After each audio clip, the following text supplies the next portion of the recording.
Por quê? Aonde?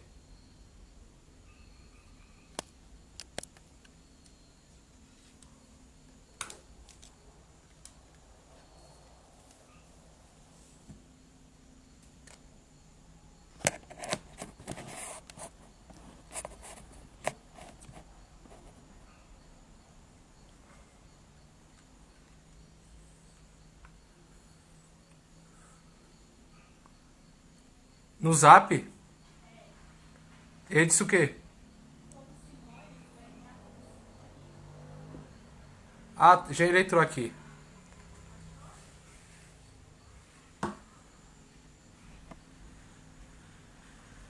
Estamos começando.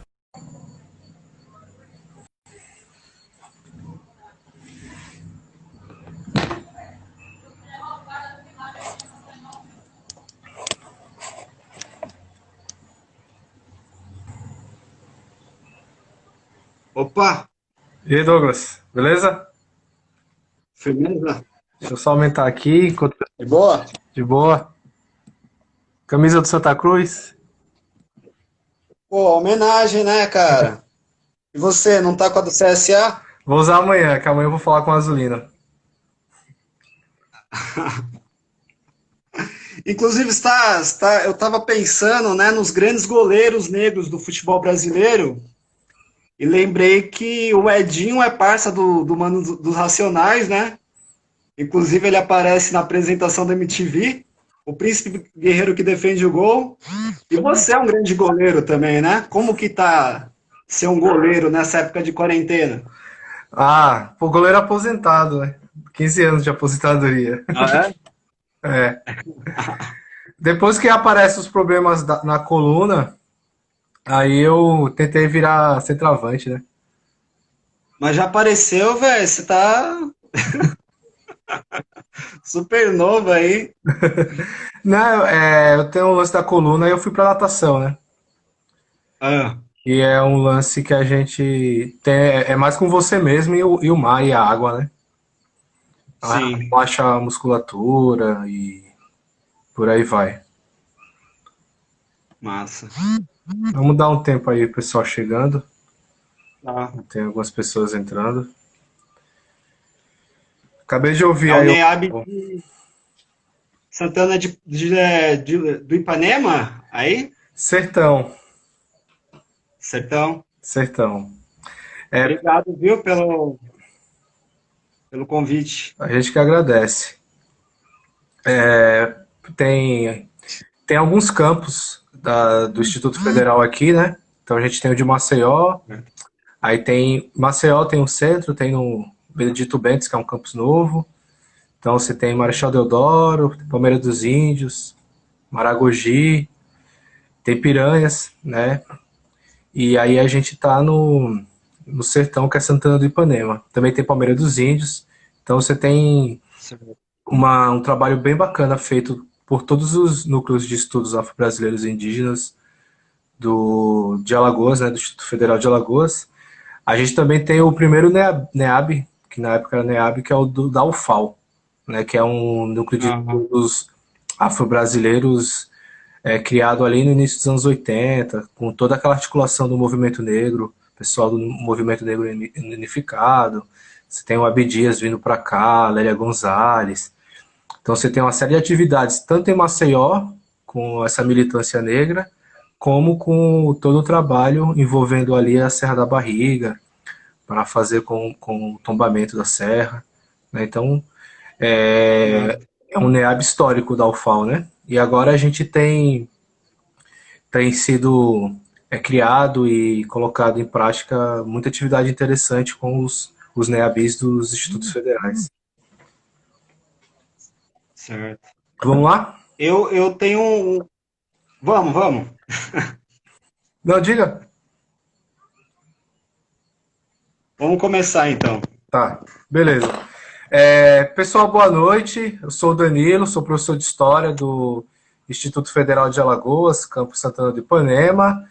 Hoje a gente tem nossa segunda live, nosso segundo bate-papo sobre a obra dos Racionais MCs. Ontem a gente teve uma conversa muito boa com o professor Amailton Magno Azevedo, que é professor de História da África da PUC São Paulo, professor do Departamento de História da pós-graduação, né? E ontem foi o Raio-X do Brasil, a gente falou rapidamente sobre o Holocausto Urbano, né? E um pouco sobre aquela São Paulo do início dos anos 90 até ali o lançamento do Raio-X do Brasil, com algumas temáticas pós 93, 94. E hoje a gente vai dar continuidade à nossa conversa com o Douglas Alves. O Douglas Alves, ele é Pirituba é sua quebrada, podemos dizer? Sim, Pirituba eternamente.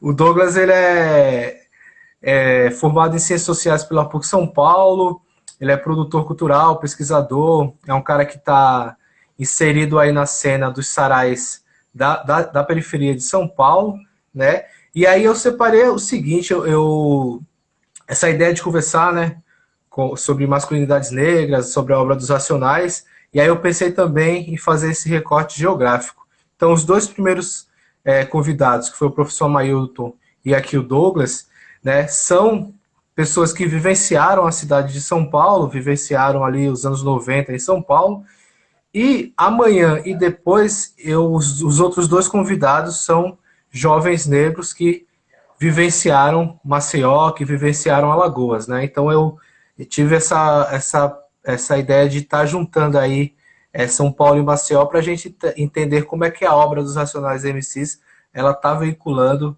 de norte a sul do Brasil, e aí no caso específico São Paulo, SP e Maceió, Alagoas. Então hoje a gente vai para o Sobrevivendo no Inferno. É um disco lançado no dia 20 de dezembro de 1997. É interessante que os Racionais sempre deixam para lançar disco no final do ano, né? Isso depois vai acontecer com o Nada Como Um Dia Após o Outro Dia e com o Cores e Valores. Douglas, é o seguinte, anos 90 tem uma série de coisas acontecendo, né? É interessante a gente pensar um pouco, dialogando com o nosso bate-papo de ontem, esses anos 90 no Brasil, redemocratização, morte do Tancredo, governo Sarney, você tem ali o movimento negro se articulando em 1988 com participação na Constituinte, depois tomando as ruas das cidades brasileiras com as marchas do centenário da abolição, né, uma década de 80 bastante difícil para a população brasileira em si, mas né, que a realidade das periferias brasileiras elas não eram muito diferentes nos anos 70, nos anos 80, né, nos anos 60, né? E aí a gente tem agora no início dos anos 90, né, a sociedade brasileira ela vai se iludir com o Salvador da Pátria. Esse Salvador da Pátria ele é impedido ali em 92, eu estou falando do governo Fernando Collor de Mello, e aí passa aí 2 anos de Itamar Franco, entra o Fernando Henrique Cardoso, e a gente tem uma burguesia brasileira iludida com o Plano Real, mas a realidade brasileira nas periferias ela continua sendo essa realidade cantada nas obras dos Racionais. Eu tenho aqui algumas coisas para chamar você para o debate para a gente começar. Em 1992, como eu havia falado ontem, a gente vai ter o Massacre do Carandiru, que vai ser tema de uma das músicas desse disco dos Racionais MCs. Então aí você tem, dados oficiais, são mais de 100 detentos assassinados pelo Estado de São Paulo, pelo poder público. Mas reza a lenda que isso foi bem mais. 1995, você vai ter a chacina de Vigário Geral, no Rio de Janeiro, e no mesmo ano você tem o massacre da Candelária, a chacina da Candelária, né? Em Vigário Geral foram 21 pessoas mortas, e na Candelária, jovens negros, né? São 8 vitimados, certo? Por milicianos. Mais um pouco na frente, já no governo do Fernando Henrique Cardoso, a gente tem o massacre em Eldorado dos Carajás, envolvendo trabalhadores sem terras. Mesmo ano em que começa aí, né, você tem a eleição que vai eleger o Celso Pitta como prefeito de São Paulo, num discurso muito semelhante com o seu apoiador, que é o Paulo Maluf, e chegamos em 97. O que você me fala aí desse ano, que vai ser o ano do lançamento do Sobrevivendo no Inferno? É uma coisa que a gente... Você está me escutando? Tô sim, tranquilo. Tá. Uma coisa que a gente não pode perder de vista é que São Paulo nunca passou por um governo mais democrático no âmbito do governo estadual, né? A gente teve o Quercia e depois só PSDB, né? Então, nessa época, era Mário Covas, Pita e Fernando Henrique, né? E o Chicote Stralano. Em 97 também, eu estava... Douglas, acho que seu áudio saiu. Não te escuto. Acho que deu uma desplugada aí.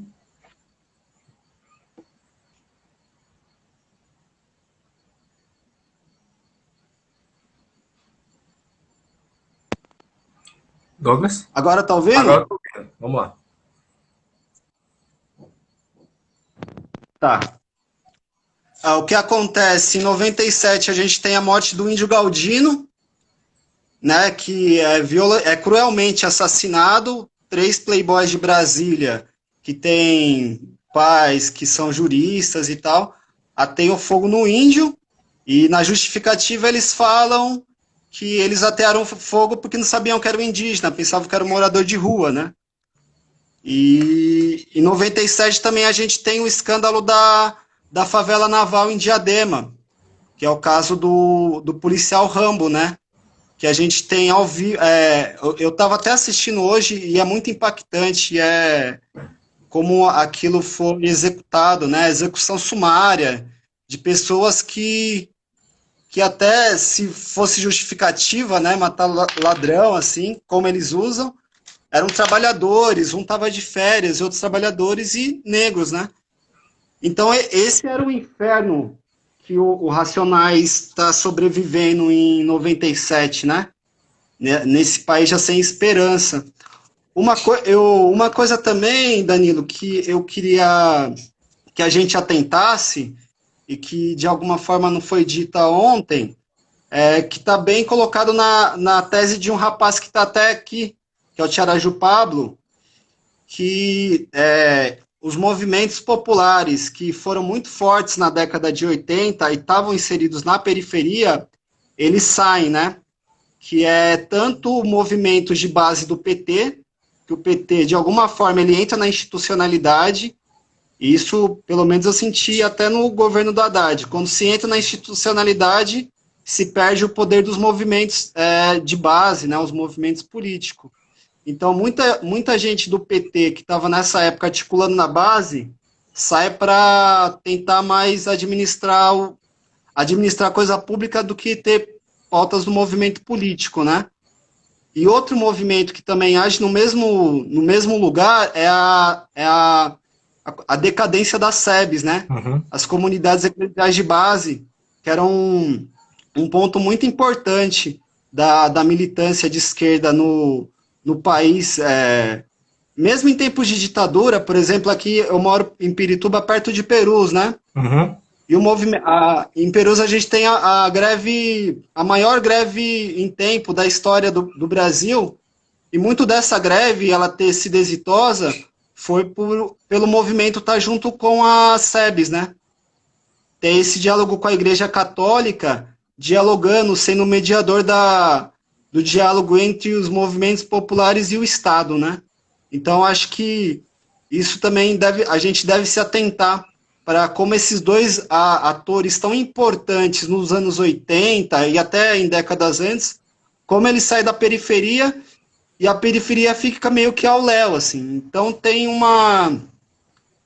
meio que um caldeirão fervendo ali e poucos atores para mediar de forma institucional, né?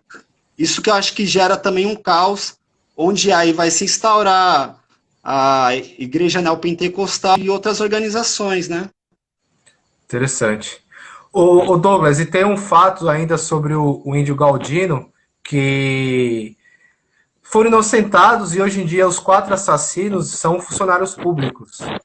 Né? Você teve ali 3 eram maiores de idade, 1 era menor de idade, aí teve todo um processo na justiça que a gente sabe bem como é que são nesses casos, e hoje todos são estão em liberdade, e além de estarem em liberdade, eles são funcionários públicos, a maioria ainda continua em Brasília. Só outro ponto importante, Danilo, sem querer te cortar, Não, que é isso. em 97, em 97 é o ano que o Chico Science morre também. Em fevereiro, né? E a gente, dia 2 de fevereiro, ele morre, então é mais uma expressão de uma música jovem, né? Eu acho que o Mangue Beat, ele é muito mais próximo do rap do que a gente possa imaginar. Eu acho que coloca o Mangue Beat muito perto de uma música brasileira, de uma MPB mais estabelecida, mas eu acho que tanto o Mangue Beat, o Axé Music, o pagode, eles têm uma proximidade muito, muito forte.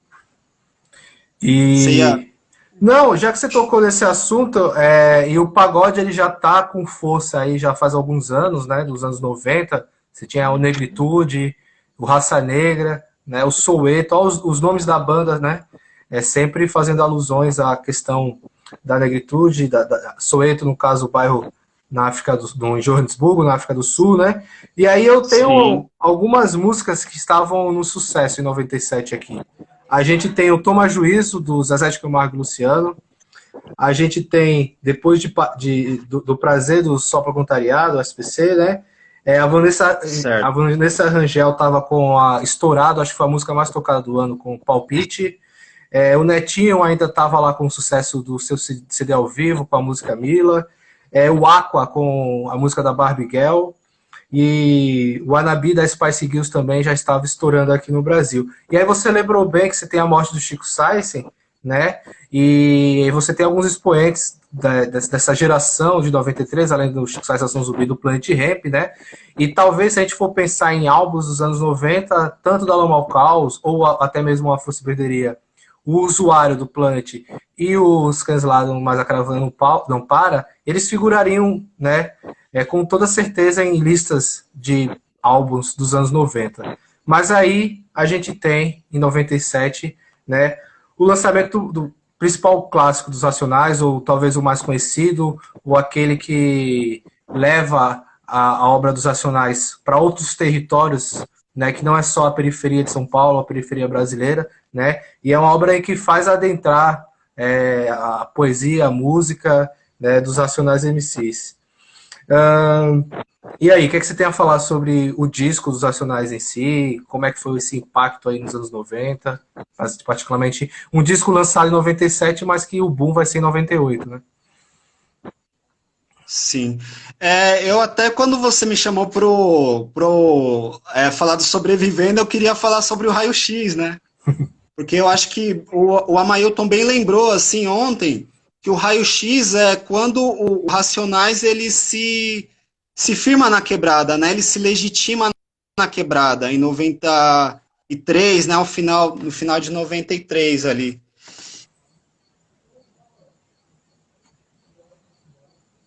Opa. Douglas? O Sobrevivendo no Inferno é meio quando a classe média ela adere aos Racionais, né? E aí eu falei, puta, mano, é foda, assim, porque, puta, é o disco que meio que os Playboy começaram a curtir, né? Foi zoado. Que eu acho que até é o Playboy que o Mano Brown se refere depois no Negro Drama, né? Mas o Gabriel, ele me falou uma coisa muito... O Gabriel, ele falou uma coisa muito interessante, né? O Gabriel, nosso grande historiador aí, fazendo um doutorado sobre Clóvis Moura. Mas, o Gabriel, ele falou que essa entrada e aceitação dos Racionais com muitas aspas, eles não abriram concessão nenhuma. Foi um chute na porta, né? E meio que tiveram... Eu lembro que 97 também é o ano que o Zagallo fala que vão ter que engolir ele, né? Sim. E meio que o Racionais teve que ser engolido, porque... Outro detalhe muito importante, é o primeiro CD do Racionais pela Cosa Nostra. Não mais a Zimbábue. Eles faziam pela Zimbábue. E aí é uma gravadora deles, né? E é uma gravadora independente, pequena no Brasil, que tá vendendo 1,5 milhão de CD. Então eu lembro que nessa época o Racionais recusou convite de ir na Globo, de ir no SBT, né? Uma banda muito louca que ela cresceu sem participar de meios de comunicação, né? Porque participando da MTV, a MTV era um canal de música e você não vê grandes entrevistas com Racionais na MTV, né? Então, Sim. acho que é isso, assim, apesar de eles conseguirem essa legitimidade na classe média, o mais legal é que eles não abriram mão de nenhum pressuposto de ética deles, né? Isso que é muito foda. E interessante, já que você tocou no aspecto da mídia, né? Os anos 90 em si, o rap era entendido como apologia ao crime, quem ouve rap é bandido, né? Você tinha todo esse discurso construído contra o rap, contra os rappers, contra os ouvintes do rap, né? Eu tinha 10 anos quando lançou Sobrevivendo no Inferno, e eu tô saindo de Maceió e tô indo para morar em São Paulo. Eu passo o ano de 98 todo em São Paulo. Inclusive estudei numa escola pública municipal, levava o leite para casa, né, que eram umas latas enormes, né?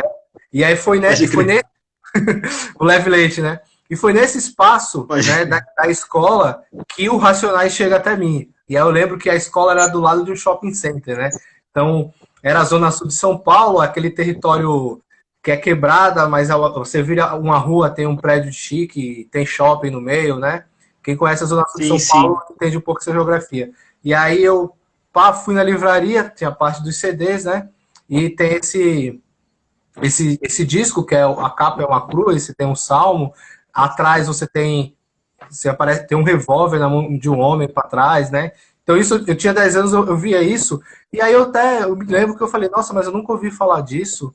É, e, inclusive, eles nunca foram para TV, né? Então você sempre estava preso àqueles programas da grande mídia brasileira, dos domingos, dos sábados à noite, né? E realmente eles não entravam e não adentraram esse espaço, né? Foi uma posição bem firme que a banda em si como todo, né? Teve. E sabe o que é interessante, Douglas? Os anos 90 ele é também a década que vai disseminar com mais popularidade, e aí todo grande canal da TV aberta brasileira vai ter o seu programa policial, né? Que, como a Sim, gente, sim, sim. como a gente vai falar de um disco aqui que tem segurança pública, direito à cidade, violência policial está envolvido, né? E através de uma perspectiva própria, que é a da perspectiva dos Racionais MCs, esses temas também vão aparecer. Aí eu fiz uma relação aqui, ó. O Aqui Agora no SBT, ele vai ter uma vida de 91 até 97, né? Depois ele vai até Certo. retomar no início dos anos 2000, mas com outro formato.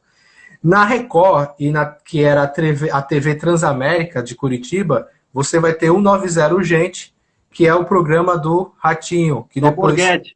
Ah, que É, depois vai o Alborguete, né?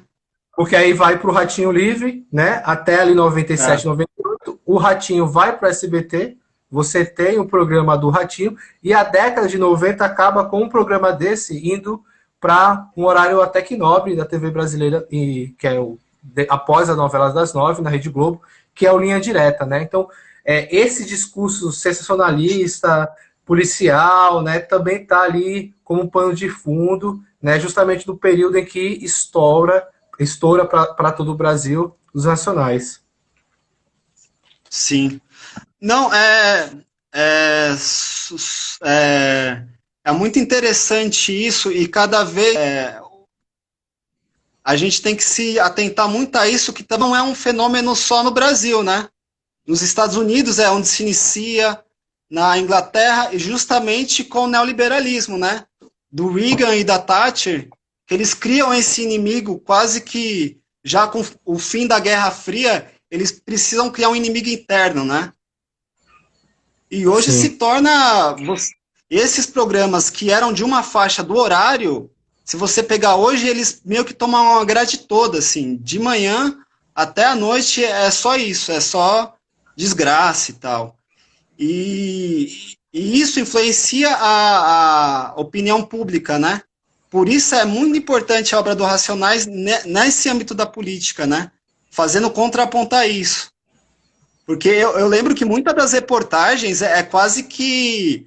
É daí que se formula a política do ladrão bom é ladrão morto, É daí que alguns policiais viram quase que estrelas e depois vão assumir lugares no parlamento, né? Uhum. É muito louco. É aí que também se cria uma criminalização das torcidas organizadas, do MST. Esses programas, eles servem a toda essa ideologia, né?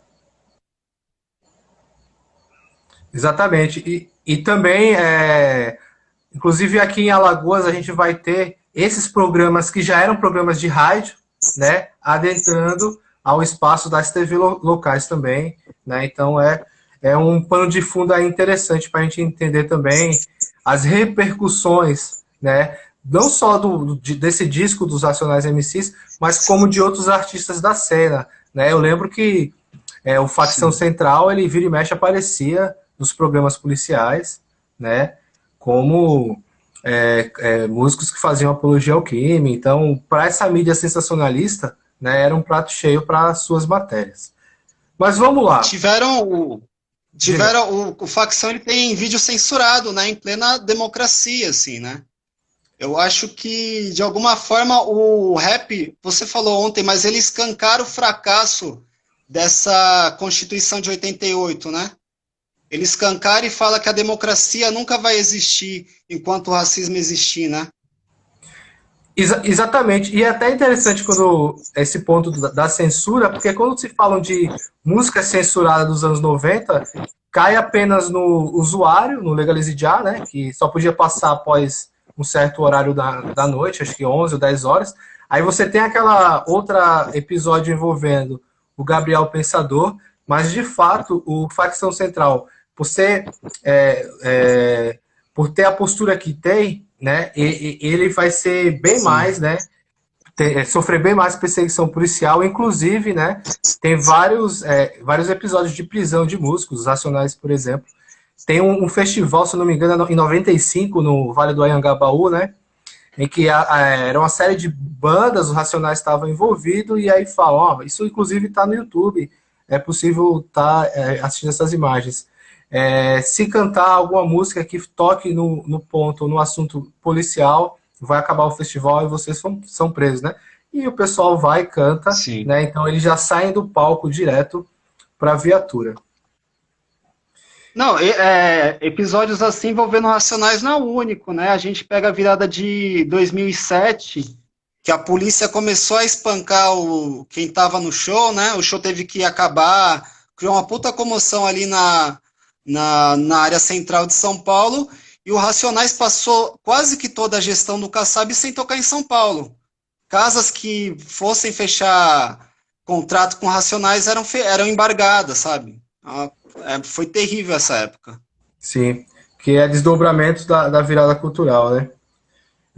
Sim. Eu vou retomar esse tema com o Jason na sexta-feira, justamente porque no Cores e Valores Legal. você vai ter uma música chamada A Praça.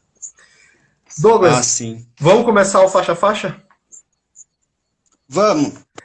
Então, Sobrevivendo ao Inferno, que agora é tema de literatura de vestibulares como o da Unicamp, eles começam com Jorge Capadócia, que é uma saudação a algum guerreiro, né? O nosso orixá da guerra, do fogo e da tecnologia. O que você tem a falar sobre? Pode sim, por favor. Porque eu acho que até mais do que a letra, né? Do que a letra em si, que é uma música do Jorge Benjor, mas como fundo uma música do Isaac Reis. E aí ontem o Amailton ele falou uma coisa que eu discordo um pouco. Mas é discordar para trocar ideia, né? Porque ele falou do rap enquanto um estilo norte-americano, né? Uhum. Eu tenho para mim que o rap é um estilo essencialmente da diáspora, né? Se você pensar que o primeiro DJ que leva o que vai ser o rap depois para Nova York é um jamaicano, com o Herc, né? A gente já começa a diáspora por aí, né? E eu acho que, para além disso, tem uma questão muito louca de escolher o Jorge Benjor, porque eu tô acompanhando o Acauã, que ele fez outra tese primorosa sobre os Racionais. Acho que juntamente com a do Tiaraju é a tese que, se você quiser entender Racionais, vai lá e ler para ter uma ideia. o Acauã, ele fala que o Jorge Benjor, ele vai ser a base musical de uma comunidade negra muito ampla. Porque mesmo aparecendo num contexto de bossa nova e dialogando com o João Gilberto, né, voz e violão, tendo a voz e violão como instrumentos para codificar uma música brasileira que veio anteriormente, é como se o João Gilberto colocasse o tamborim no violão, né? E é como se o Jorge Benjor colocasse os atabaques no violão, os atabaques de terreiro. Então é um movimento tipo assim, o João Gilberto leva o samba de rua para o apartamento e o Jorge Ben leva o samba de rua para o terreiro, né? E assim, você pensar o que é o terreiro para a sociabilidade negra, para a cultura negra, né? O que o terreiro significa historicamente para o senso de liberdade, o senso de comunidade negra. Então, acho que isso é muito evidente e fica muito... você consegue entender várias musicalidades negras a partir desse lugar, do terreiro sendo o lugar da música negra, né? Outro ponto muito importante que o Jorge Ben se difere do João Gilberto é como se o João Gilberto ele é quase que um cientista da música, né? Até a respiração dele é pensada perante o toque do violão. É como se o Jorge Ben tivesse um pensamento muito livre. É como se ele estivesse quase que improvisando nas letras, mas nesse improvisar nas letras, ele não precisa muito de seguir metricamente os paradigmas da música, assim. Então você pega o Jorge Benjor, as músicas às vezes parecem muito loucas, assim, você nem encontra um sentido muito coerente, mas isso vai servir de base para depois as músicas longuíssimas do Racionais, que teriam um ritmo definido, como o Jorge Ben, mas teriam um discurso muito mais livre de uma musicalidade para executar suas ideias. E eu acho que esses são dois paradigmas que o Racionais tem para a composição das suas letras. Da hora. Aí você tem uma segunda faixa, que é Gênese. Inclusive, eu acho que o Acauã faz essa menção, né? De que como que o Sobrevivendo no Inferno ele vai se construir aí em um formato de uma espécie de culto, e aí tentando entender esse crescimento das religiões neopentecostais nas periferias, e no caso a periferia de São Paulo, né? E você tem alguma coisa para falar do Gênesis, ou a gente já vai para minha música preferida? Não, Gênesis... Não, é que Gênesis é foda, porque ele tem uma questão do negro sempre prezar... Do negro não, né? Mas assim, o que é a possibilidade do corpo viver, né, em liberdade com a natureza e é estragado pelo homem. Como é curtinho, eu vou declamar. Vai lá. Deus fez o mar, as árvores, e é louco, porque tem uma inflexão muito periférica aqui, que você coloca o artigo no plural, mas o substantivo no singular, né? Que também é uma coisa que aí o Tiaraju fala o Tiaraju não, o Saloma fala que é uma inflexão muito de povos africanos, que o artigo no plural e o substantivo no singular dá uma questão de unidade para a comunidade, né? Mas vamos lá. Deus fez o mar, as árvores, as crianças, o amor. O homem me deu a favela, o crack, a trairagem, as armas, as bebidas, as putas. Eu tenho uma Bíblia velha, uma pistola automática e um sentimento de revolta. Tô tentando sobreviver no inferno. Muito... É foda, velho. E esse finalzinho do Gênesis, com o início do capítulo 4, versículo 3, onde vai falar 60% dos jovens sem antecedentes criminais já sofreram violência policial, a cada 4 pessoas mortas pela polícia, 3 são negras. 3 são negras. Nas universidades brasileiras, apenas 2% dos alunos são negros. A cada 4 horas, um jovem negro morre violentamente em São Paulo. Aqui quem fala é Primo Preto, mais um sobrevivente. E aí, eu arrepio toda vez, cara. Esse finalzinho do Gênesis... É foda, não. Do capítulo... É o primeiro... E tem uma coisa muito louca, Danilo, que eu acho que o Racionais sempre foi estratégico. Porque eu acho que tanto o Diário de um Detento e o Mundo Mágico de Oz, eles são as músicas com um apelo, assim, imagético muito foda, né? E eles fazem o clipe dessa música e adentro a MTV. Só que quando eles vão tocar ao vivo, a que vem é essa. Exatamente. A que vem é essa, assim, é um tapa na cara. E já que a gente já tá no capítulo 4 e assim, é uma música que, né, apresenta várias questões envolvendo São Paulo, envolvendo o cotidiano do jovem negro, da periferia, né?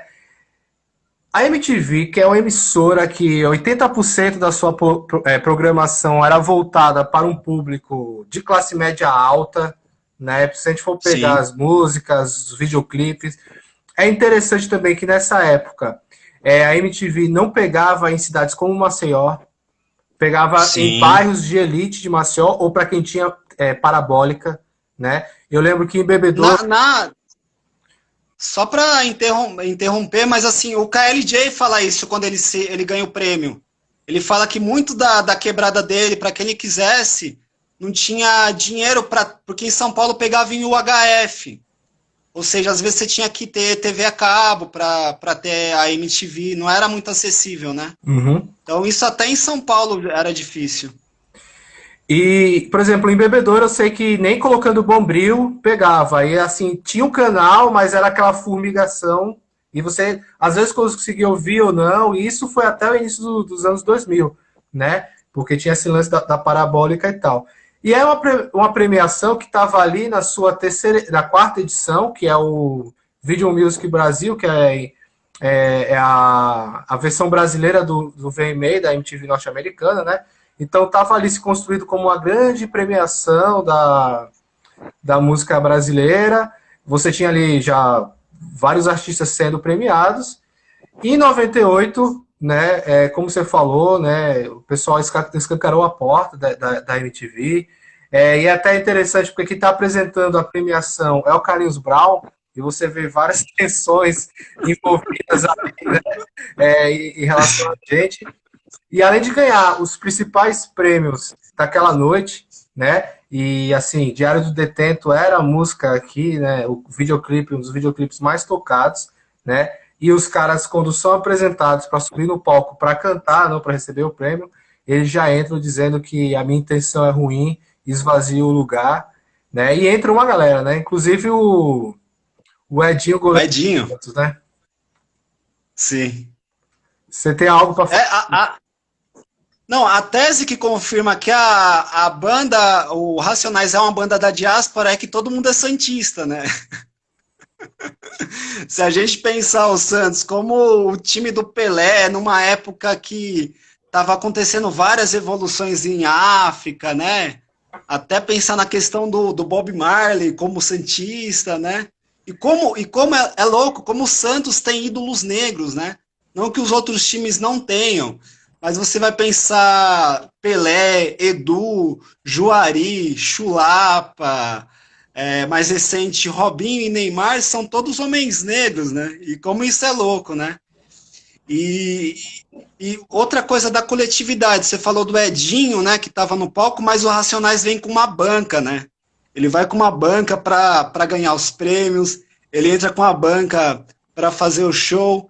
Então, esse sentido de coletividade do Racionais é uma coisa que eu acho que permeia, porque o Racionais ele vai criar a base para depois vários coletivos de periferia surgirem, né? Inclusive o coletivo que eu faço parte, o Elo da Corrente aqui em Pirituba, ele tem essa coisa de coletividade, de estar representada a favela de bolo, sabe? E eu acho que isso é muito posto pelos Racionais desde sempre, essa responsabilidade com as quebradas. Várias músicas elencam várias quebradas, né? Isso é foda. O Rafa falou que o KLJ é santista, quem é corintiano é o Blue. O Blue eu sei que é corintiano, de certeza. Antes da gente ir para a música 4, a do Guina, alguém falou aí que tinha uma questão de adaptadores, só as televisões mais modernas que pegavam a MTV. Alguém comentou aí, eu não consegui pegar. E teve um outro... Acho que foi a Adriele. E teve Foi a Adriele, inclusive, beijo pra Adriele. Tem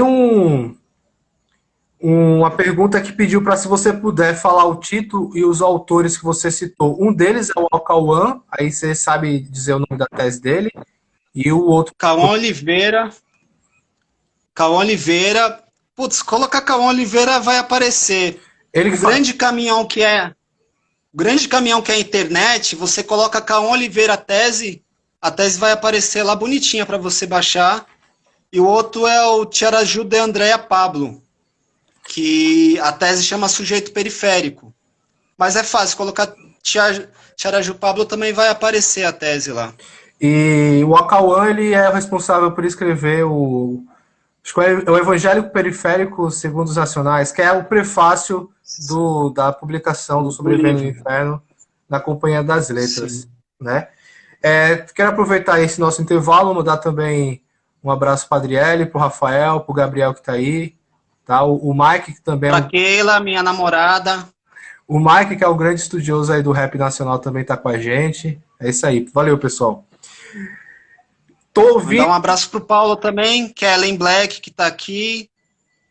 É demais. Obrigado. Tô ouvindo alguém chamar meu nome. Tô ouvindo alguém me chamar, que é a música que a gente falava, a música do Guina, né? A gente falava. E Rapaz Comum. Acho que são duas faixas na sequência que se conversam, né?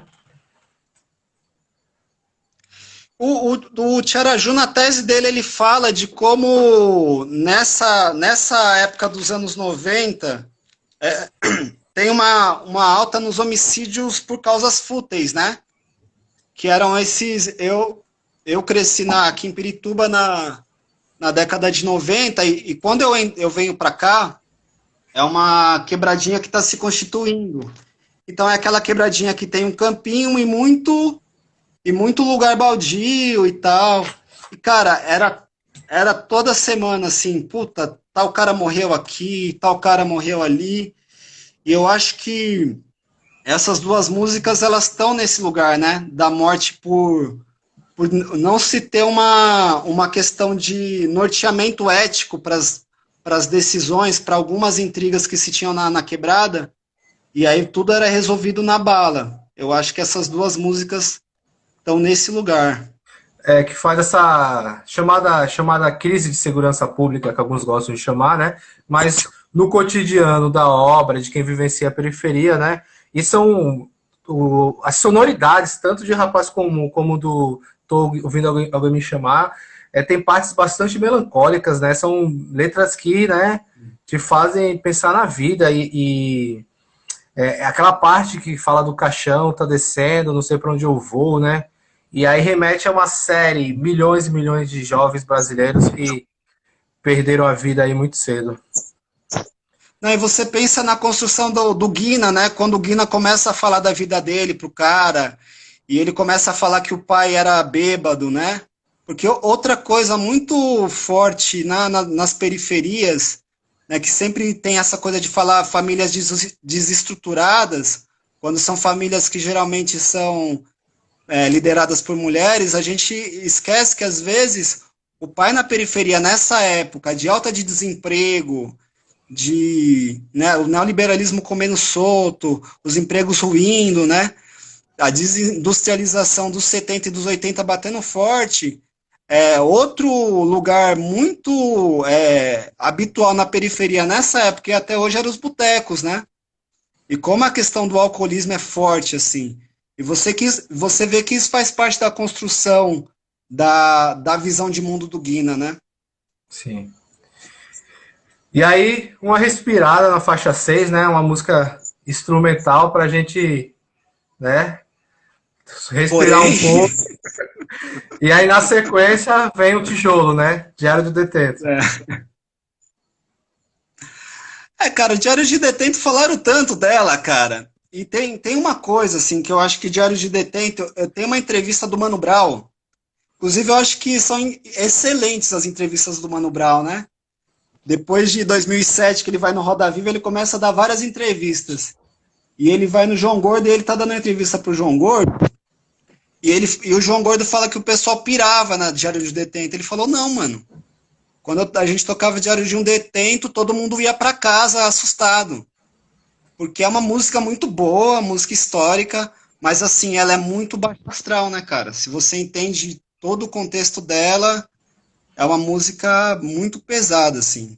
Eu fiquei pensando, porque eu acho que eu ouvi o Sobrevivendo no Inferno menos que o Raio-X e menos como Nada Como Um Dia Após o Outro. Porque justamente as músicas são muito carregadas, cara. É um disco muito pesado. Depois que a gente fizer o faixa a faixa, eu vou voltar nesse tema aí, porque tem algumas entrevistas desse chamado. E o Brown vai falar, né? Desse fardo que vai ser a obra para eles. Aí são entrevistas bem recentes do Brown e do pessoal. Tem alguns alunos do Instituto Federal aí na live que eu sei. O Diário do Detento, pessoal, ele é uma obra, é uma música que começa em São Paulo, dia 1º de outubro, né? E ela termina 1 ou 2 dias depois, né? Ninguém vai acreditar no meu depoimento, dia 3 de outubro, é isso? Ou é 2 de outubro que ele fala? Né? Que é Putz, agora eu não sei. É a véspera, é um diário que está contando a véspera e meio que o dia depois do massacre do Carandiru, né? Que são 2 ladrões considerados que passaram a discutir. Isso levou à entrada da tropa de choque no Carandiru, ocasionou aí na morte de mais de 100 pessoas dentro do Carandiru, e Fleury e sua gangue vai nadar numa piscina de sangue. Vão nadar na piscina de sangue. Então esse... Tem umas cenas, né? Adolf Hitler sorrindo no inferno, a vida descartável no Brasil como modus usado bombril, né, cara? Sim. Favela, praga que o sistema não quis, esconde o que a novela não diz, é foda, cara. E o curioso é que Sobrevivendo no Inferno é lançado quase que 100 anos depois da Guerra de Canudos. E por que eu estou falando isso? Porque Canudos foi aí talvez o primeiro extermínio da República Brasileira, e Canudos era uma população majoritariamente negra, livres e libertos estavam ali, né? Se a gente pegar as fotos de Canudos, a gente vai ver que a população ali era uma população negra. E o que se faz com Canudos? Você invade, você bombardeia, você incendeia Canudos, você, né, não só destrói, você toca fogo em Canudos, passa-se décadas e você faz uma inundação artificial. Então, Canudos vira um lago, né? Então, como é que essa memória de Canudos ela foi, né? Então, precisa ser exterminada, né? Invade, mata, destrói, bombardeia, toca fogo e inunda, joga água.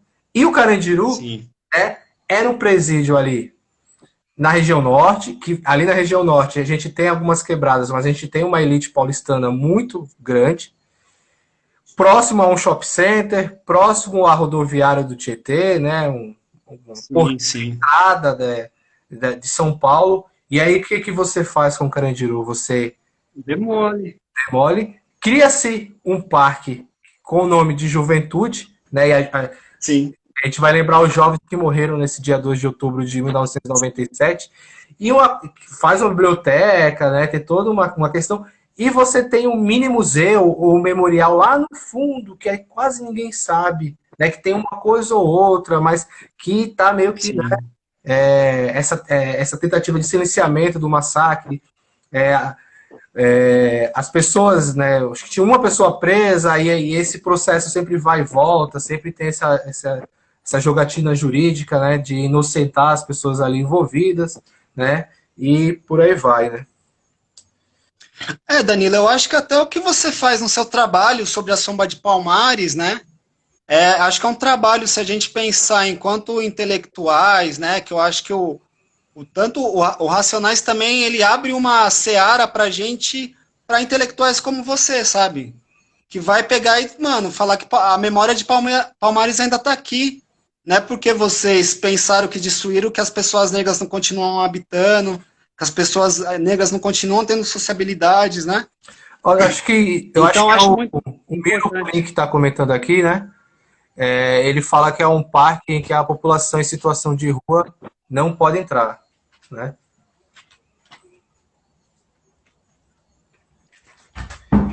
Ô Douglas, a gente tem 10 minutos, vamos nessa? Na sequência. Vamos embora. Periferia é periferia, aí você tem uma ligação com o GOG, né? Você tem um refrão com o GOG. E depois, Sim. qual mentira vou acreditar? Você tem algum comentário? Nossa, Ou a gente já. essa. E é engraçado, porque essa música, essa letra é do Brau, né? Só que quem canta é o Ice Blue e o Ed Rock. E eu acho muito louco, porque eu penso, Racionais, né? Eu fico pensando, às vezes, em uns filmes do Spike Lee, que ele coloca sempre pessoas com personalidades muito distintas, né? E o Racionais eu fico pensando meio como um acorde, assim, como se tivesse o Ice Blue, que fosse o mais agudo, o mais nervoso, assim, o Mano Brown, que é o cara que dialoga, que tem um senso de liderança, e o Ed Rock, o mais cerebral, né? E aí, nesse discurso, os dois estão dando um rolê, né? Sim. Na Que Mentira Vou Acreditar. E aí que qual mentira eu vou acreditar? A parte 2 e a outra mulheres são, né, letras que inclusive eles próprios já reconhecem isso, não cantam mais, né, em shows, né, eles entendem toda a problemática que está envolvida, né, uma música que está falando aí de mulheres, tem a questão da relação que aparece, né, a relação interracial, e aí a gente escuta e lembra do Fanon, do Peles Negras e Máscaras Brancas, né, então são questões Sim. muito fortes no rap ali dos anos 90. Ontem você falou do o mito da democracia racial, né? Eles tratam, acho que nessa música de forma muito irônica, né? Sim. Que quando o policial fala que o primo do cunhado do meu tio é mestiço, Uhum. né? Exatamente. É foda, assim. E aí, Essas músicas irônicas do Racionais são ótimas, inclusive. sim, e essa ironia vai estar muito forte, né? No Nada Como Um Dia Após Outro Dia, elas retomam essa temática. Mágico de Oz, também é uma música, né? Que a gente. E eu acho que o Mágico de Oz conta muito de um momento histórico também, né? De quando o crack chega em São Paulo, né? A primeira apreensão de crack ela é feita em 1990, já para abrir a década, né? E se dissemina nos anos 90 de uma forma muito pesada, assim. Que hoje em dia dá até numa naturalização da Naturalização. Cracolândia, né? Naturalização. Mas naturalização da Cracolândia, mas na quebrada nos anos 90 era forte, assim. Eu, e acredito que todo mundo de São Paulo conheceu alguém que teve problema, que se envolveu com isso e não conseguiu dar conta, assim, então é uma faixa muito pesada, de alguma forma já um pouco datada por esse fenômeno, né? Sim. E aí, né, uma mensagem que é essa busca por essa fórmula mágica da paz, né? Antes de passar para o salve. Não, aí a Fórmula Mágica da Paz é foda, né? Porque ele vai refletindo, né? E como é difícil morar na favela e tal. Mas eu acho que quando ele fala descanse o seu gatilho, porque no trem da malandragem meu rap é um trilho, eu acho que de alguma forma ele tá pedindo paz para todo aqueles caos que tá acontecendo na favela, né? Ou seja, ele também se transforma num agente político para aquele morticínio acabar na quebrada, né? Eu acho que Fórmula da Paz é meio que um grito de um desejo para o que a periferia possa construir no futuro, né? Sim. E aí eu gosto como eles, tanto no Raio X no Brasil e aí de novo no Sobrevivendo, o Salve, né? E mais cedo eu tava conversando com o pessoal do Movimento Negro lá do Maranhão, de Caxias, né? E falando sobre essa ideia de aquilombar, como é que a gente pode entender o que seria se aquilombar hoje em dia, né? E aí eu levei para o debate a contribuição da Beatriz Nascimento, né? De que o quilombo, traduzindo para nós, negros e negras, é união, né? E essa união, essa coletividade, ela vai estar muito presente, né? Nesses agradecimentos, nesse salve, né? Nesses 4 Sim. pretos mais perigosos do Brasil que fazem um encontro da sul com a norte, mas ao mesmo tempo tá em conexão com todas as periferias do Brasil, né? Sim. Se você pensar, eu sou de Pirituba e a banda mais famosa de Pirituba é o RZO, né? Uhum. E o RZO, o segundo título da Cosa Nostra é do RZO, o terceiro é do Sabotagem, né? Então sempre o Racionais, ele utilizou a gravadora para fortalecer o rap como um todo, né? é uma banda que mesmo sendo a maior do estilo, né, eu acho que poucas bandas no Brasil têm a diferença do Racionais para as outras bandas, né? Sim. O Racionais é conhecido no Brasil todo. Agora as outras nem tanto, são conhecimentos mais locais. Mas o Racionais nunca abandonou o rap, nunca deixou de articular no rap, né? Eu fico até pensando agora que teve a discussão dele e do Emicida, e não foi nenhuma discussão, foi mudança de posicionamento perante a tática, mas os dois estavam olhando para a periferia, os dois estavam pensando na periferia em primeiro lugar. Diverge na ação, mas a ação continua pensando no coletivo, né? Isso é muito importante frisar, que o Racionais nunca se esqueceu desse compromisso. O Jones Manuel falou que pode criticar Lenin, Marx, quem quiser, só não pode criticar Mano Brown. De alguma forma eu concordo. Indo já para o finalzinho da nossa live, né, Douglas? Você falou de como que esse álbum foi pesado, né, para quem é da periferia, para quem ouve as histórias dos seus amigos que estão ali vivendo no Rapaz Comum, tá ouvindo o Guina chamar e tal. Nessas 3 décadas que eles completaram aí nos últimos anos, eles fizeram uma série de eventos, né? E um desses eventos é um bate-papo memorável e está no YouTube na sede do Red Bull Station, né? E nessa sede, e nesse dia eles falam, né, como foi, né?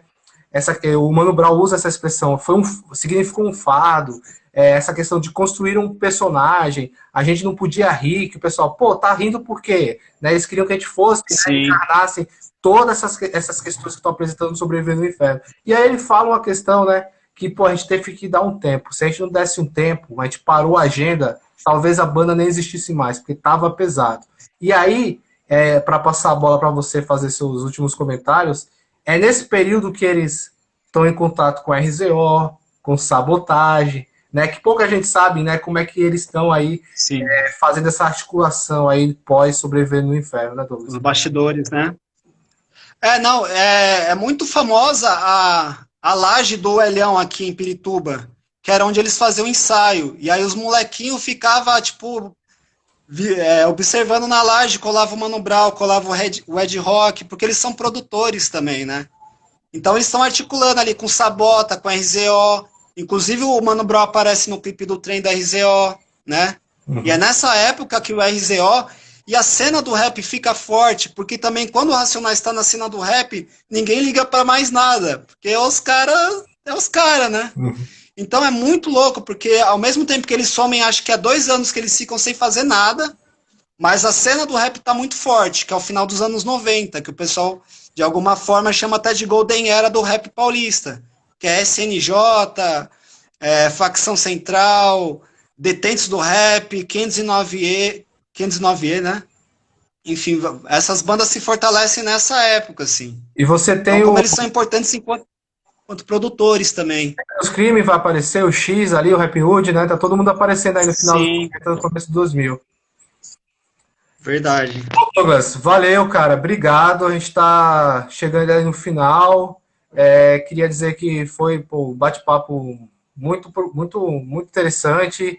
Te queria agradecer a sua participação em nome do Núcleo de Estudos Afro-Brasileiros e Indígenas do IFAL Campus Santana do Ipanema, né? Dizer que amanhã a gente vai tratar do Nada Como Um Dia Após Outro Dia com o Toninho. Toninho é cientista social formado pela UFAL.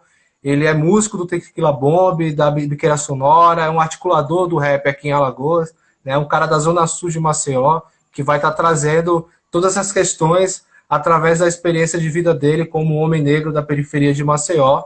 E aí, Douglas, fica à vontade para mandar um salve, para fazer mais algum comentário. O tempo é seu agora. Não, agradecer, Danilo, mandar um abraço e um beijo para Simone. Espero que a gente se veja aqui em São Paulo ou aí em Maceió, né, para ir no Bar do Mauro e no Sesc, né? O grande embaixador do Sesc em Maceió, Danilo. E agradecer os amigos que estão aqui, né? O Rafa, o Gabriel, o Macalé. Agradecer a Ellen Black, que é aqui de Pirituba, o Michel. Vai ficar que é fundador do coletivo. Michel. Vou salvar aqui. Vai ficar o Michel, que é fundador do coletivo que eu faço parte aqui do Elo da Corrente. a Adriele, a Keila. Mandar um salve Charaju todo também. mundo aí. Mariá e pro Thiago